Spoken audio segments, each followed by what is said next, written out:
Hey guys, today we're going to be doing a review on the Elite Force 1911. This one in particular is the red jacket tack that went on sale recently. We're going to ignore the fact that there was a scandal of any sort, and we're going to review this as it is just a KWC CO2 1911.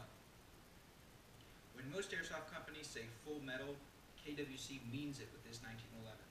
Almost everything externally is metal except for the hand grips and chrome outer barrel. You can see here. External features include, you have the slide release, functioning safety, and dovetail safety. I've taped mine down because this pistol has a tendency to malfunction if I pull it from my holster and don't have a correct grip on it quite yet. Since I use this in CQB, I need the pistol to cycle as quickly as possible as soon as I pull it. Not always can I get a good grip on it, so I need to have that ability to fire as soon as I pull it. Just flick off the safety and pull the trigger. It also features a single-sided magazine release, giving you your 15 round to 16 round CO2 1911 magazine. In my experience, these magazines are very gas efficient. I've gotten up to 5 magazines of 15 on one CO2. That's spread out, not all at once, in a day of gaming. I had 3 of these magazines, and they lasted me all day. I probably put over 100 rounds, maybe even close to 200 rounds through that pistol in one day of play. There are a couple things you need to be aware of when buying magazines for this gun. Stores usually ask about $35 for one of these magazines.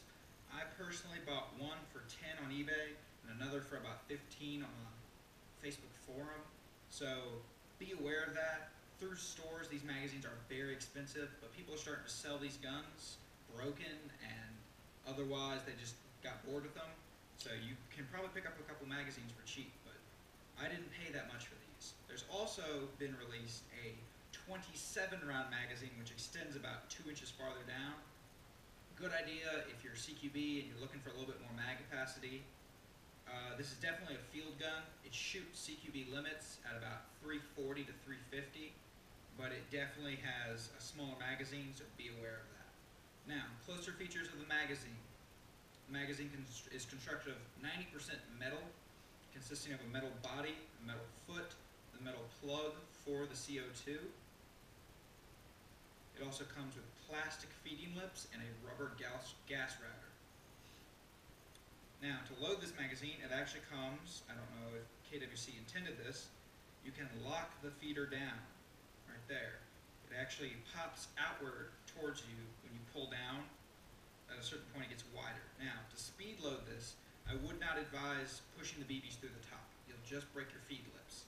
Instead, take that little ledge, pull back even farther, speed load down into it. Now, you really want that double stack action inside. It can cause your gun to malfunction. If all the BBs are on one side and one isn't, it doesn't like to work correctly. So, inserting CO2 into your magazine is pretty easy. Simply turn this screw left to loosen it. Take whatever your brand of CO2 is, insert the CO2 into the magazine, and use the included Allen wrench to tighten it down until it stops hissing. If you tighten it down all the way, and it's still giving a little bit of hiss, put it in your gun with no BB in it, fire it in a safe direction, and it should seat the CO2. That's usually what I have to do to get my CO2 to seat. It tends to fix everything.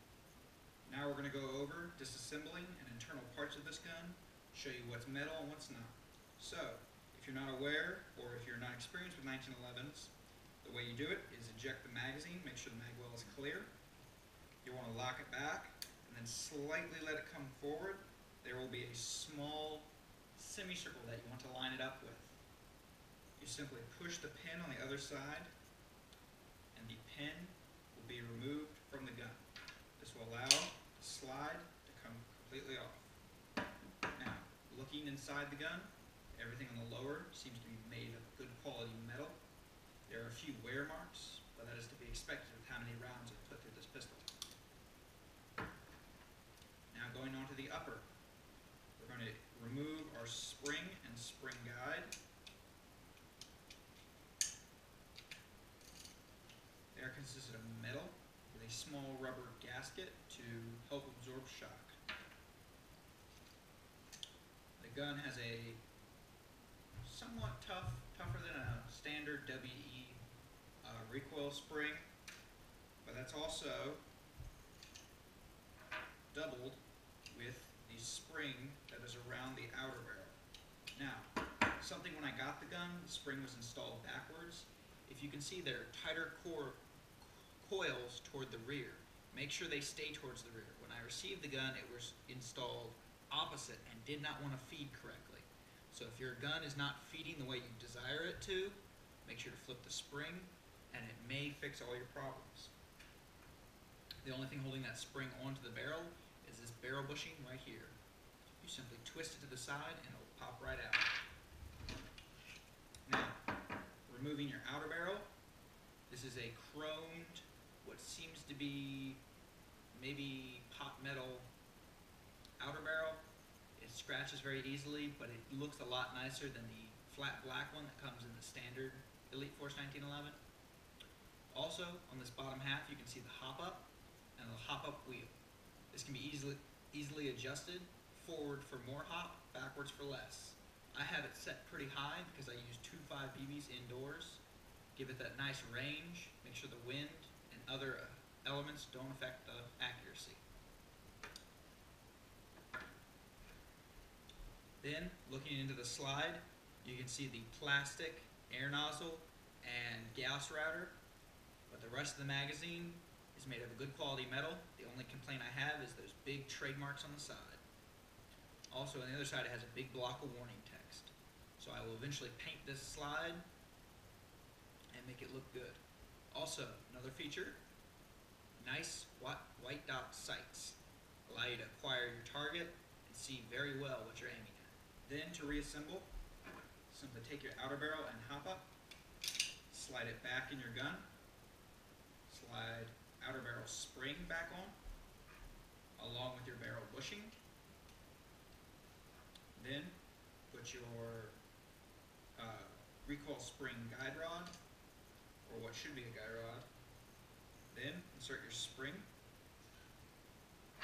and spring guide.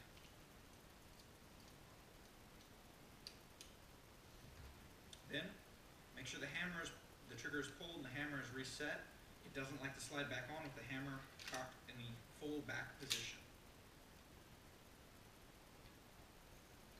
Simply line up the small semicircle cut in the slide, and place the slide catch back in the hole.